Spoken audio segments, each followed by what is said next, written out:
Армысың құрметті менің тыңдарманым. Қазақша контентті қолдап, аудио әңгімені соңына дейін тыңдаңыз.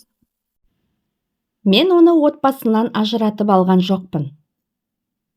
Қазір маған бүкіл туған туыстар, күйеуім жақтағылардың барлығы біреудің отбасын бұзып, күйеуін тартып алған әйел деп атайды. Осындай көзқараста болған соң, ешкімнің ортасына қосыла да, жиынына да бара алмайды екенсің. Менің күйеуімнің ажырасуына мүлде қатысымның жоқтығын, күнәсіз екенімді ешкімге дәлелдей алмай-ақ келем. Өзім туралы небір өсек аяңды естігенде кетіп-ақ қалғым келеді, бірақ бір ғана енем тоқтатып тұр. Рас, мен күйеуіммен бұрыннан, анығын айтқанда 4 жылдай таныс болатынмын. Себебі, ол екеуміз бір мекемеде жұмыс істеген едік. Жиын тойларда оның әйелімен танысқанмын. Бірақ ешқашан арамызда байланыс болмаған. Мен оның отбасының бұзылуына, қатысымның жоқтығына Алла алдында жауап бере аламын. Елжанның әйелі 2 баласы бар екендігін білетінбіз. Бір жерде жұмыс істеген соң хабардар болатынмын.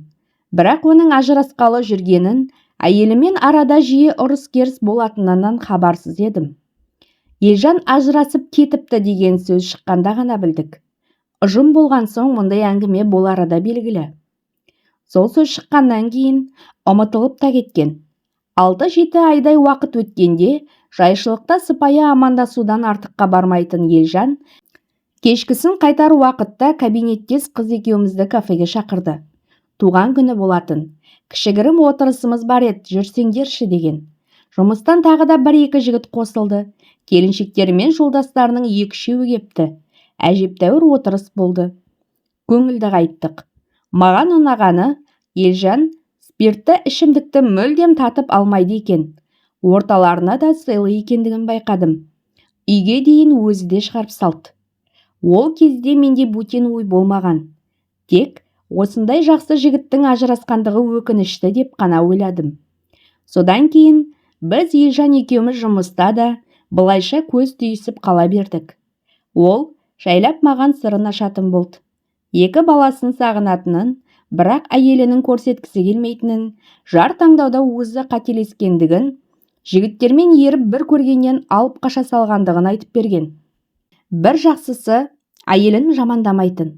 Тек қана мінезіміз мүлден үйлеспейтін дегеннен арыға бармайды. Мен де қаз балаған емеспін. Оның келіншегі маған не үшін керек? Бірақ бірге жұмыс істеп, жиі кездесе берген соң бауыр басады екенсің. Ол да маған көмек керек кезде қасымнан табылып, қолынан келгенін аямай жүрді. Мерекелерде көпшіліктен ерекшелеу етіп сыйлық беріп жүретін. Қысқасын айтқанда, бір-бірімізге бауыр баса бердік. Елжанның маған сөз салатындығын да сездім. Өйткені қарым-қатынасымыз соған ұласып бара жатыр еді. Оның ажырасқанына 1,5 жыл толғанда біз шаңырақ көтердік. Ашығын айтқанда мен оның табалдырығын аттадым. Бір қателік жасағаным, мен өзімнің ата-анамнан, бауырларымнан Елжанның ажырасқандығын, 2 баласы бар екендігін жасырғаным болды. Кейін біле жатар, қазір білсе рұқсат бермес деп ойлап, айтуға қорықтым. Бәрі де ойдағыдай болатын. Мені Елжан 2 жеңгесімен, жолдасымен барып сырға салып, ұзатып алып келді. Ертеңіне беташарға дайындалып жатқан. Таңертең есік алдында айғай-шу болып кетті. Терезеден қарасам, кішкентай 2 баланы жетектеген әйел қақпадан кіре бере айғай салып тұр екен. Білгенмін мен оның жұмысында біреуі барын. Ақыры әкеліп тыныпты ғой. Көрермін, мені 2 баламен жылатып қойып бақытты болғанын. Түрін бір көрейінші, менің отбасымды бұзып, күйеуімді тартып алып, қалайша беті бүлкетпей отырғаны. Мынадай сөздерге шыдау мүмкін емес еді. Ең масқарасы, менің қасымда әрі құрбы, әрі жақын ағамның қызы, сіңілім отырған. Бар сырым ашылды. Енді оның ауылға айтып барары анық қой. Ал қарадай жала жауып тұрған Елжанның бұрынғы келіншегінің алдына кінәсізбін деп жүгеріп шыға алмадым. Себебі әлі бетімде ашылмаған, шымылдықтың астында отыр едім. Таңертеңнен беташар қамымен жүгіріп жүрген Елжан келіп қалмағанда, ол әйелдің тағыдан не айтары белгісіз еді. Ол білегінен ұстап, жетектеп сыртқа алып шығып кетті. Соңында әйелдер мен отырған бөлменің терезесіне бір, оның соңынан бір қарап, бір-біріне сыбырласып қала берді. Сол сыбыр міне 6 ай болды әлі басылған жоқ. Елдің сыбыры ештеңе етпес. Әкем мен анамның, бауырларымның наразылығын айтсаңшы. Бір айдан соң құдалықпен бірге ауылға барғанымызда әкем екеумізді оңаша шығарып алып ауыр сөз айтты. Қызым, мұндай жеңіл ойлайды деп ойламап едім. Ренжіттің. Ал сенікі күйеу бала. Үлкен қателік болды. Елдің сөзіне қалдыңдар. Одан да жасырмай-ақ алдымызда жүздеріңді жарқ етіп кеткендерің жөн еді. Сырттарыңнан естіген соң жанымызға аяздай батты. Осынша уақыт тәрбиелеп, мәпелеген қызымыздың жерге қаратқаны жаман болды. Ендігі алдарыңнан жарылқасын. Енді жаман аттарыңды естімейтін болайын. Әкемнің алдында қанша ақталсам да, ол маған сенбегендей сыңай танытты. Одан кейін анамда ұрысты. Не керек төркінімнен көңілсіз қайттым. Жазықсыз болсам да, елдің бәрінің мені саусақпен көрсеткені жаным аяздай батты. Сондағым, менің Елжанмен бірге жұмыс істегендігім болып тұр ғой. Бірақ басқа жерде жұмыс істесем де солай дер анық еді. Оның бұрынғы әйелінің. Әйтпесе, Елжанмен ол ажыраспай тұрып, арамызда бірдеңе болмақ түгілі қол алысып амандаспағанымыз бір Аллаға аян. Егер өзімнен де бар болса, сондай ойымның болғаны рас болса, мен бұлай қиналмас едім ғой. Көрші қолаңда қит етсе маған саусақ шошайтады содан бер. Әйтеуір үйдегі енем ғана менің жағымда.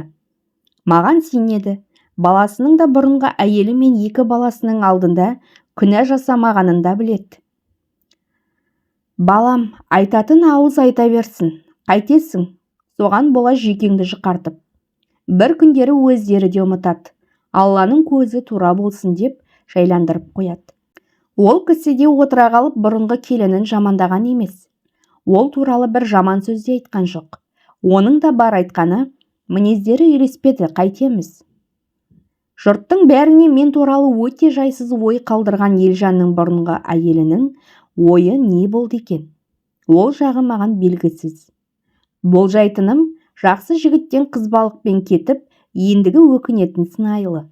Әйтпесе, 1,5 жыл өтіп, заңды ажырасқан бұрынғы күйеуінде несі бар? Оның кімге болса да үйленері, өмірден жалғыз өтпесі белгілі емес пе? Неге біздің шырқымызды бұзды? Неге мені жаманатты етті? Соны түсінбеймін. Рас, ондайлар да болып жатыр. Естиміз, көз көргендер де болған. Бір туыс ағайымыздың отбасы сол үшін бұзылғанда болатын. Бірақ ол мүлде басқа жағдай еді. Алысқа көлік айдайтын ағайымыз қалада 2-ші отбасын құрған туралы қауесет тараған. Оның шыққаны қашан? Ол кезде біз бала едік. Ауылдағы жеңгеміз ол өсекке сенген жоқ. Қалай сенсін? Жұмысына барып келген соң күйеуі қасында болады. 5 баласы бар еді. Құрманәлінің қалада 3 баласы бар екен. Ер жетіп қалыпты деген сөз шыққанда да жеңгеміз былқ еткен жоқ. Бірақ шындық шықпай қоймайды екен. Әлгі ағамыз жол апатына түсіп жатып қалғанда бәрі белгілі болды. Қаладағы 2-ші әйелі көпке шыдамай ауылға іздеп келіп үлкен айғай-шу болған. Ешбір қаңқу сөзге былқ етпеген жеңгеміз көп ұзамай 5 баласын алып бар мүлкін жинады да елден көшіп кетті. Аурудан тұрған ағамыз көлігін айдап қаладағы әйеліні қолына барыпты деп естідік. Кейіннен ауылдағы үйін сатып кетті. Сол үйде олар туралы тек сырттарынан ғана естиміз. Ержетіп қалған балалары әкесін кешіре алмаған, ал ағамыздың амалсыз 2-ші әйеліне барғаны белгілі. Міне, отбасын ажыратып күйеуін тартып алу деген осындай болса керек. Осындай да ғана шын налитын шығар алданған әйел. Алдымен өзі ажырасып алып, содан соң күйеуінің кейінгі отбасына тыныштық бермей, олардың шырқын бұзудың қажеті қанша? Олай дейтінім, қазір де Елжанның бұрынғы әйелі үйге телефон соғып, енемнің күйеуінің мазасын алады. Менімен тікелей сөйлеспесе де, мен туралы жақсы сөз айтпайтындығын да сеземін. Ол күні үйдегілердің бәрінің көңілі түсіп кетеді. Маған білдірткісі келмейді. Аяғы ауыр деп мазаламайды. Бірақ мен бәрін сеземін. Сонда оның қалағаны не? Елжанның ұйыған отбасын тағы да бір бұзу ма? Алдында да бір шырқын бұзып ажырасып кетті емес пе? Енді тыныштық табатын кезі болды емес пе? Соншалықты кек сақтауға не себеп? Бұл туралы Елжанның өзінен сұрасам білмейді. Қалаған алиментін төлеп отырмын. Балаларды көріп тұрайын, әкесімін ғой десем де оған да көнбейді. Қалауы не екенін мен де түсіне алмадым дейді ол. Өзімнің ешқандай да, ешкімнің де отбасын бұзбағаным өзіме және бір Аллаға тәлім. Алла алдымыздан жарылқасын деп тілеймін. Ол да бір күні басылар деген үміттемін. Құрметті менің тыңдарманым, осы әңгімем сіздерге ұнаса, лайк басып, комментарий қалдырып, каналыма тіркеліп кетуді ұмытпаңыздар. Алда түрлі бастан өткен оқиғаларды баяндайтын боламын.